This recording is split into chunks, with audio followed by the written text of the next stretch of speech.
ঠান্ডা ঠান্ডা এমন একটা টেস্টি এনার্জি, এটি খেলেই হয়ে যাবে ভরপুর এনার্জি। তাই নিয়ে চলে এলাম হোলি স্পেশাল ঠান্ডাই। আমি পিয়ালি, আমরা দেখছেন পিয়ালির সঙ্গে রান্না। চলুন দেখে নেওয়া যাক কীভাবে করেছি এই ঠান্ডাই।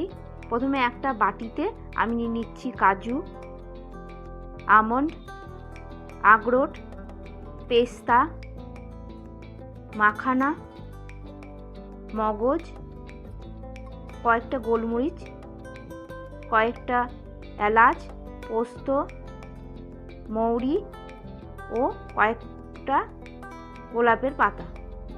এবার 2 ঘন্টা মতন এইটিকে ভিজিয়ে রাখতে হবে। আমি ঢাকা দিয়ে 2 ঘন্টা মতন ভিজিয়ে রাখবো। অন্য বাটিতে দুধের মধ্যে একটু কেশর গুলিয়ে রাখতে হবে। আমার 2 ঘন্টা হয়ে গেছে। 2 ঘন্টা পর এবার এগুলিকে পেস্ট করে নেব।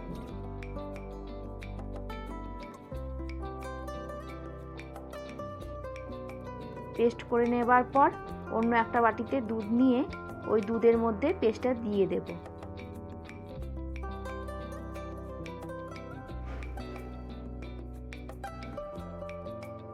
ও দুধের সঙ্গে ভালো করে গুলিয়ে নিতে হবে। ও কেশরের যে দুধটা ভিজিয়েছিলাম সেটা দিয়ে দিচ্ছি, আর দিয়ে দিচ্ছি মিষ্টি। ও ভালো করে গুলিয়ে গ্লাসে পরিবেশন করে দিচ্ছি।